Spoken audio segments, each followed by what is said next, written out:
There are only a few ways of making hair for dolls. First, let's talk about the ones that don't work very well so that we can be done with them. Piling up yarn or roving or curly hair and gluing or stitching it to the head often makes a mess, takes a lot of time, and frequently comes undone. It is not suitable for dolls that will be sold. Inserting individual hair fibers with a felting needle has become popular. It only works with fibers that have natural barbs such as wool and silk. It will not survive a cat or a toddler and is not suitable for dolls that will be sold. Inserting doubled hair fibers and knotting with a wig weaving tool is difficult at best and usually only works with a separate wig. This requires a good deal of skill and is not suitable for fantasy dolls, where texture and color variations are more desirable.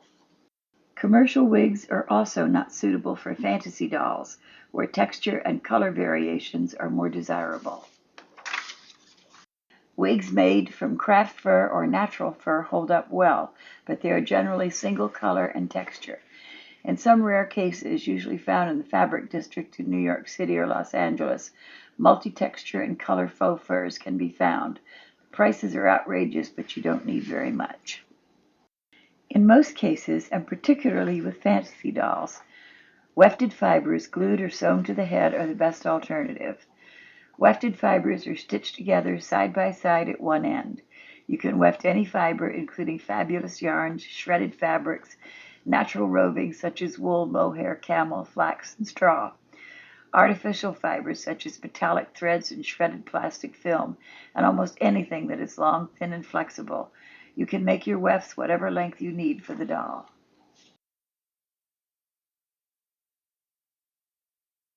If you have one of the hair looms sold in the 1980s or so, you can wind yarn around it and stitch down the center. You then cut each edge to remove the wefted yarn fibers. If you choose to build a hair loom or attempt to use a hairpin lace loom, the two important factors are, first, one section must fit under the presser foot to be able to stitch, and second, the rods must be smooth in the working area so that you can adjust the yarn evenly. The inexpensive hairpin lace looms have a maximum width of 4.5 inches. If the loom isn't wide enough to stitch down the center, you can stitch close to one side and cut the loops off, or not, as you wish.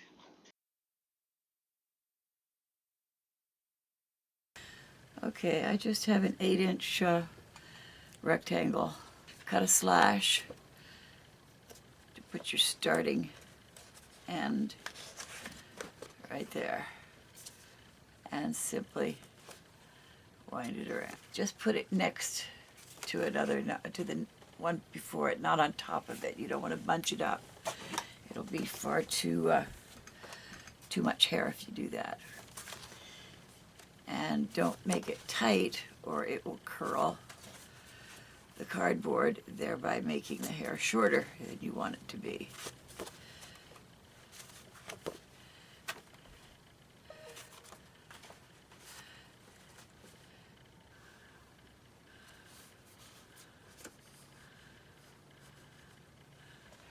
All right, I've got my regular foot on and a size 14 needle in the machine, a regular size stitch, and I'm taking it down to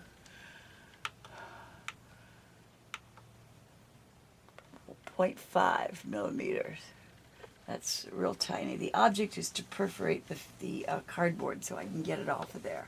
So it's a straight stitch, a very small one, and I'm going to stitch several times right on top of each line of stitching on top of the other one.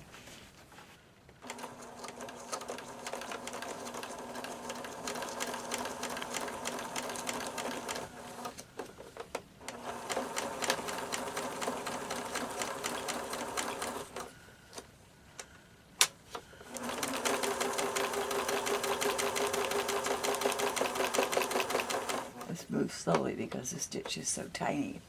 It makes it feel like it's not moving at all, but it is.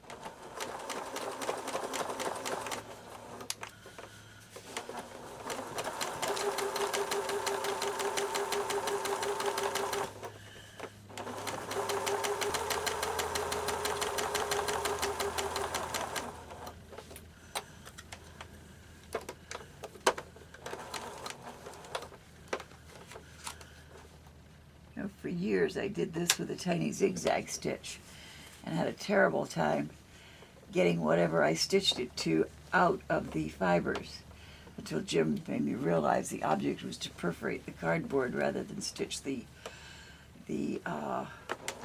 fibers together.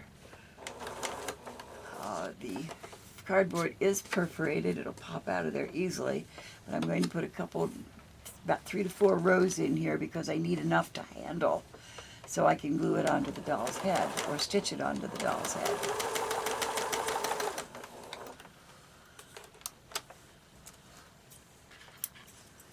Now, if I were making this for a very small doll, I would stitch on both ends and cut it down the middle. That would give me twice as much hair, but it would be shorter.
That was easy.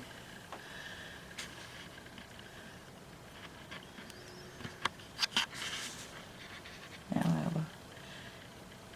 when we get ready to put this on the doll's head, I will cut this into 1 or 2 inch lengths this way and just glue little sections right on the hairline, which we'll draw right onto the doll's head. That is wefted fiber.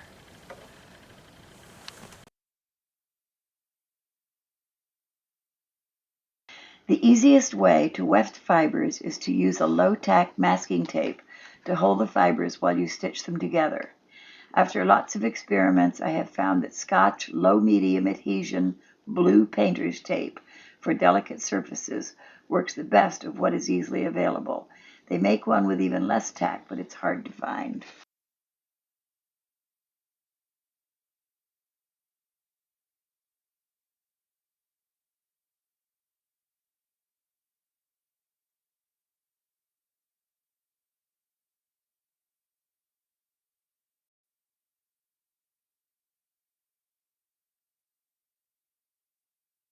I'm just turning the end under so it'll stick to my table. Sticky side up with the end turned under so it'll stay on the table. Alright, I'm going to cut off about 5 inches. 4, depending on the size of your doll. You could strike that because they're all making the same doll. From 3 to 4 inches. And then just take a few pieces.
Just have to line that up with the center here.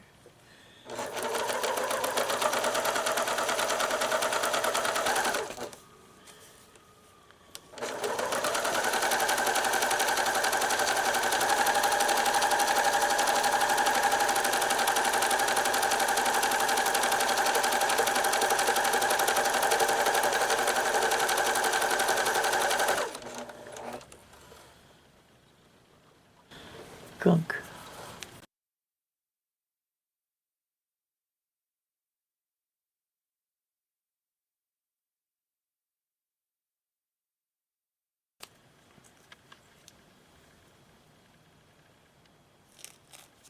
Whoops.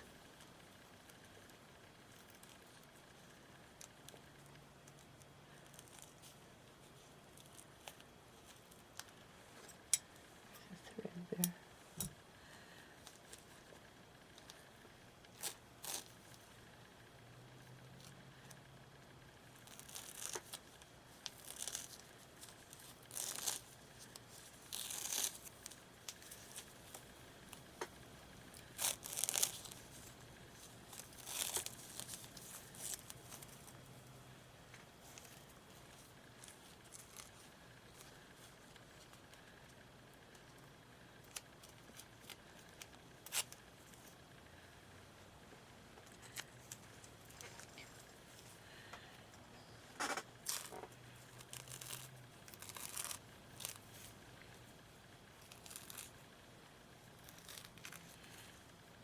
Nope.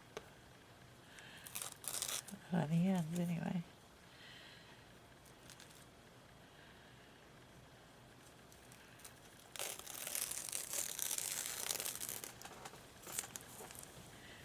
That's a weft.